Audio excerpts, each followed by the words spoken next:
Policy इतिहासातील ड्रग्सच्या विरोधातील सर्वात मोठी कारवाई पुणे पोलिसांनी केलेली पाहायला मिळते। जवळपास 1100 कोटी रुपयांचा मॅफेड्रॉन नावाचा ड्रग्ज जो आहे तो पुणे पोलिसांनी जप्त केलेला आहे। आपल्यासोबत पुण्याचे पोलीस आयुक्त अमितेश कुमार आहेत। सर, मोठी कारवाई आहे, नेमकी कारवाई कशी केली गेली आणि काय काय आतापर्यंत जप्त केलंय?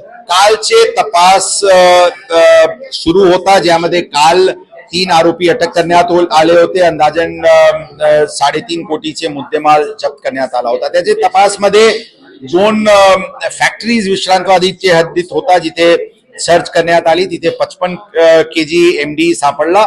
जे फॅक्टरी होती ती पण समोर आली आणि ते कुरकुमध्ये ते फॅक्टरी जिथे मॅन्युफॅक्चर होत होता तिथे झडती घेण्यात आली आणि ते झडतीची कारवाई सुरूच आहे। आतापर्यंत अंदाजन 550 किलो MD तिथे सापडलेले आहे। एकंदरीत आतापर्यंत या प्रकरणात 600 किलो पेक्षा जास्ती MD सापडलेली आहे। त्याचे बाजार मार्केट व्हॅल्यू अंदाजन 1100 कोटी रुपयाचे असतील।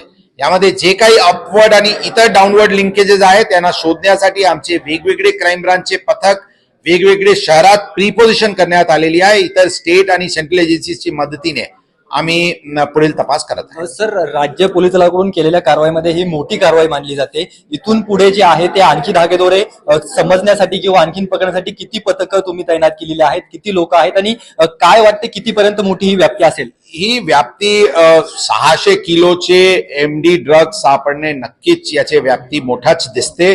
आता जे काही रिकव्हर झालेली आहे याचे पूर्वी कुठे कुठे सप्लाय झाली आणि कोण या सगळे रॅकेटमध्ये सामील आहे त्यांना पुन्हा अनर्थ करण्याच्या दृष्टिकोनातून प्रयत्न। सर, काही इंटरनॅशनल कनेक्शन याला दिसतंय? बरोबर आहे, याचे मुख्य सूत्रधार इंटरनॅशनल फॉरेन नॅशनल पण असू शकते अशा प्राथमिक दृष्टीने दिसते। सर, ते कुरकुम MIDCचं नेमकं तुम्ही माहिती सांगितली, ती कुरकुम MIDC नेमकी कोणाची आहे? तिथे 550 किलो सापडलेले ते आता मी सांगितले, आज सकाळीचे ऑपरेशन आहे, त्याचे तपास सुरू आहे। पुढील तपासमध्ये जे बाबी समोर आली ते आपल्याला नंतर कळवण्यात येईल। सर, ललित पाटील प्रकरण संपूर्ण महाराष्ट्राने पाहिलंय, याच्याशी काही कनेक्शन आतापर्यंतच्या तपासात दिसत नाही। नक्कीच। तर मोठी ही व्याप्ती आहे, पोलिसांची मोठी ही सगळी कारवाई आहे आणि या कारवाईनंतर पुणे पोलिसांचं तर कौतुक केलं जाईलच, परंतु हे सगळं प्रकरण जे आहे ते शेवट नेमकं कुठपर्यंत जाणार आहे आणि आणखी किती अशा प्रमाणामध्ये मोठे ड्रग्ज पुणे पोलिसांना सापडणार आहेत हे पाहणं महत्वाचं ठरेल।